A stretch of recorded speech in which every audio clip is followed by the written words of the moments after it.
Welcome back. I'm Uday Pratap Singh. You're joining us on NewsX. There is frustration and anger over the NEET paper leaks. Young lives and aspirations have been lost. And while there are protests and politics, we must make a genuine attempt to address the core problems in our education system and competitive exam structure too. NewsX is starting an earnest mission bringing together educationists, technologists, policymakers, the best minds from all over the world to identify these systemic issues, try and build a national dialogue to solve them, and also study best foolproof case studies from around the world. We will then put together a mission charter and push for its implementation, hoping to build the world's best exam system. Gangs cannot be allowed to defraud the honest efforts of our youth. You can join the campaign by writing to us, tweeting to our social media handles, and sending us suggestions. Together we can. Let's listen in to what both Sonam Wangchuk and CJP spokesperson Saurav Das have stated in the last 12 hours. आज 26वें दिन मैं आप लोगों को कुछ ख़ास खबर बताना चाहूँगा। अभी रात के लगभग 12:30 बज रहे हैं। अभी थोड़ी देर पहले केंद्रीय मंत्री जेपी नड्डा साहब और जितेंद्र सिंह साहब यहाँ आए थे और लद्दाख के एपेक्स बॉडी के शीर्ष नेतागण भी यहाँ आए थे। और उससे पहले आप लोगों को मालूम है विभिन्न राजनीतिक दलों के लगभग 65 सांसदों ने आकर और हस्ताक्षर देकर हमसे अनशन तोड़ने के लिए कहा और वो संसद में इस atmosphere. We told them about our three main demands. The most non-negotiable demand is Dharmendra Pradhan's resignation or him being fired from the cabinet. Number two is the 1 crore compensation for the families of the dead NEET victims. And number three is that the FIRs that have been filed, 11 as per our last count, those FIRs have to be withdrawn and a sovereign guarantee has to come from the government that they won't proceed against any peaceful protesters or organizers in the future. That sovereign guarantee has to come. At the same time, we also told them about the further talks that we want to have with them on the 5-point policy demand charter that we had launched many days ago. That is to change holistically and foundationally the education system and to address the paper leaks. Along with this, we also told the government about the many instances of detention of young people in Delhi who were either on their way to Jantar Mantar or were going away from Jantar Mantar with food and other things. These young people have been detained and they have continuing to detain them since yesterday. The government told us, both ministers, Nadda and Jitendra Singh ji, they told us that nothing of this sort is happening. However, there are instances, and for that they said that they are sure that nothing like this will happen from now on. So, going back. Dr. S. Venkateshwara Sharma, former Deputy Director ISRO, is joining us live on the broadcast. Dr. Sharma, thank you for being with us on NewsX. What do you believe are the steps needed, the earnest steps currently to reform our education system in the country? What would be the solutions you advise and you would vouch for? Good evening to you and the million viewers of NewsX. It is always a pleasure to be among you. As a scientist, I have learned one simple lesson over my four decades of my experience. A nation doesn't become a developed nation because it is conducting examination, but it becomes a developed nation only when it conducts an examination and identifies the right talent, and the examinations are fair, transparent and consistent. And also we must necessarily note that the talents what the country needs is not coming out from parliament or from the laboratory, but it is necessarily coming from the classrooms, school rooms, and such of those places where the students participate. And those students have to be necessarily given the fair chance for their education, fair writing the examinations, etc., etc. is there. Dr. Yes. One examination. Yes. Yeah. Please go ahead. Please go ahead. Yeah. Look, an examination, in my opinion, my very personal opinion of my 40 years of experience in rocketry and also education system, where I had literally contributed myself in establishing various exams in the country, such as the GATE, the JEE, and many other national level examinations, and it has been reformed and evolved over 2+ decades. My humble and sincere view is that an examination should necessarily not decide the life or future of a student, and there must be necessarily an opportunity for a student, or whatever the way the examinations are conducted. It necessarily should not be bringing such a huge pressure that an examination is gone and I am out of the market type of feeling should never be there in any student, and that type of pressure would really literally cause havoc in the system. This is one. Second thing is also that the students also should never feel that an examination has gone well or not gone well is the end of their life. No, that is not what it is. And an examination has gone well or not well, still there is, the life is long, and nobody can change anybody's character, nobody can change their intelligence, or nobody can change anybody's caliber, etc. is there. And a person who is really who is caliber will always pick up and come up in life. Of course, I am not saying that the opportunity should not be denied. Fair opportunity should necessarily be given to the students. If you see even the recent rocketry where we had successful Vikram 1 launch, the founders, if you see, it is not that they are from very high profile college or they had very high educational backgrounds or anything like that. There was a confession by one of those Vikram founders that I got only 45 marks in mathematics and I was not really doing very well. Then I completed my engineering, then I did my MTech, joined ISRO, and I was not happy. Then I left. Therefore, it is not just that an examination should decide about how much marks a student should score. Of course, that is the baseline required. Some baseline is required. Therefore, marks is necessarily a baseline. But that alone is not something which decides anybody's career, anybody's future. So you believe there should be less pressure on one exam, less importance given to one exam, and a more cumulative structure of multiple exams and other, group discussions, possibly interviews, other aspects as well?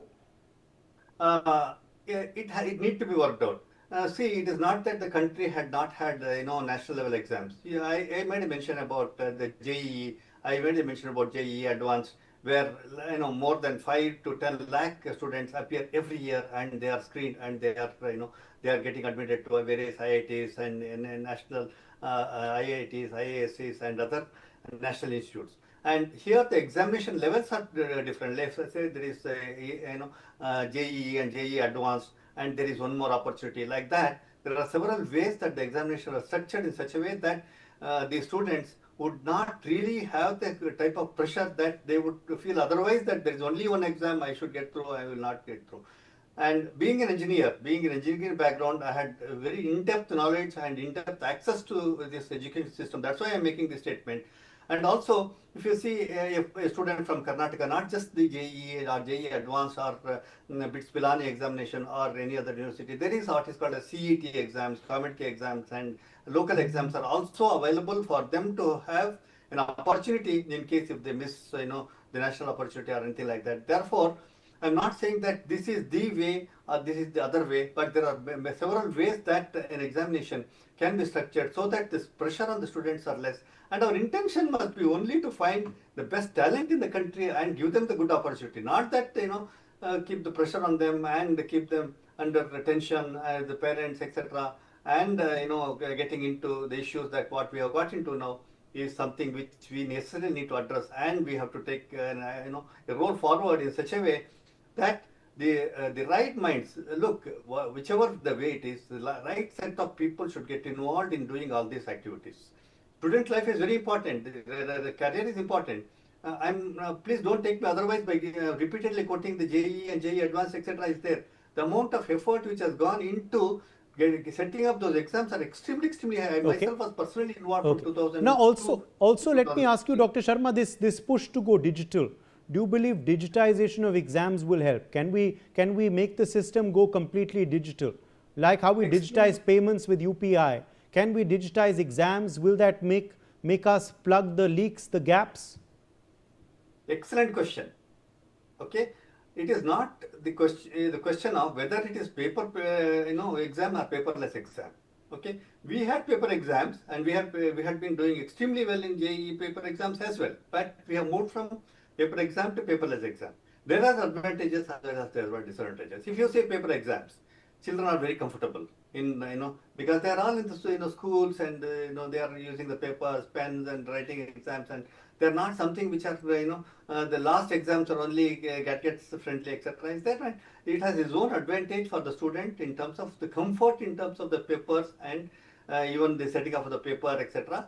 There is an advantage definitely. But and also that you can reach the last mile. Even the village, you don't have to worry whether they have the gadgets, etc. That they are convenient, comfortable, etc. And they can reach the last mile of last student in the country for doing exams with the paper. But the challenge is, of course, the leak, the way we are observing the leak, and the way the logistic issues, the transportation issues, the paper issues, and the whole lot of those issues are also there. But it is not that it can be brushed out. A paper exam can also be a good exam, number one. Number two, as far as let me continue if you give me a minute more. If you see the digital examination, of course, many of the exams have already moved over to digital exam. Even if you see the international level also, TOEFL, GRE, or CAT, or even our own exams have moved over to digital exams, and it has its own advantages as well.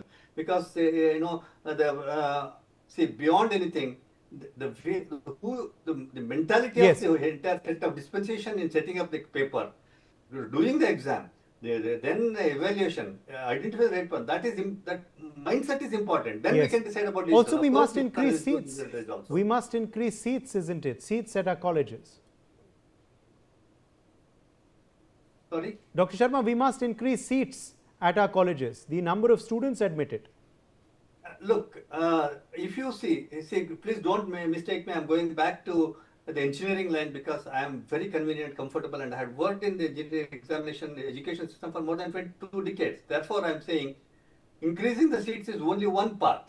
Okay, say for example, IITs, the seats were doubled, and also many IITs were set up by this present dispensation. If you see from 2014 to now, many colleges have been coming up, and the seats have been increased. This is one part. Second part, if you see, the existing education system, the private institutions have graduated themselves to such an extent that they are equal to or better than IITs, many engineering colleges.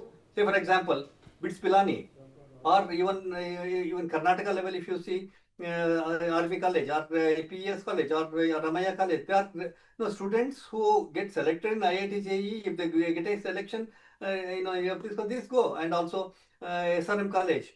No, there are many. I should not mention specific names because I am not biased or anything like that. But it is a question of not only increasing the seats, it is a question of increasing the education quality in the system.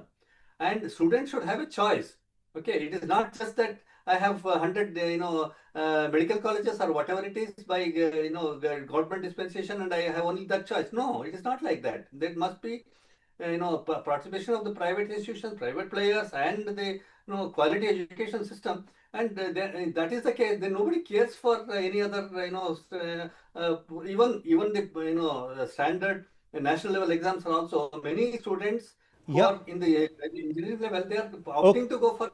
Okay, my final question to you, Dr. Sharma, my final question to you is on now the measures already enacted as well. Fast track courts, strengthening of the law as we are expecting will happen as well next week. Is that important? We must ensure stringent punishment for the the convicted individuals in paper leak cases. Is that the need of the hour? Fast track courts, trials must be expedited as well.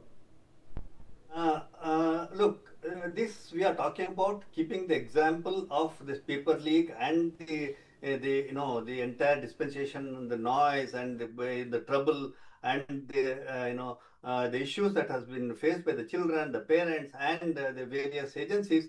The issue doesn't really get solved by strengthening some of these measures. Of course, they are required. I'm not saying that it is not required if the leak happens, but why at all the leak should happen? See, whenever there is a rocket, I am a rocket scientist. For last 40 years, I am a rocket scientist. I can give you an example. If a rocket fails, it is not that we find a person who did the mistake. No, we find the problem in the entire mission. Where do they think? Whenever there is a failure in a rocket, we always go back to what we call the root cause analysis and the process. In the process, if it fails, whoever sits in the process, he becomes a culprit. Therefore, My suggestion is, of course, it is required to strengthen the law, Okay. rules, etc., is there. Okay. But strengthening the education system, the examination system, and that is the need of the hour. That is the need of the hour. Yes. Thank you. Thank you, Dr. Sharma. Thank you for joining us with your perspective. Okay. Let me also bring in Adit Kothari, international affairs expert, who's joining us live. Also with us, Manasvi Thapar, political analyst. Manasvi Thapar, fast-track courts announced, strict action promised against the accused, also a stronger law.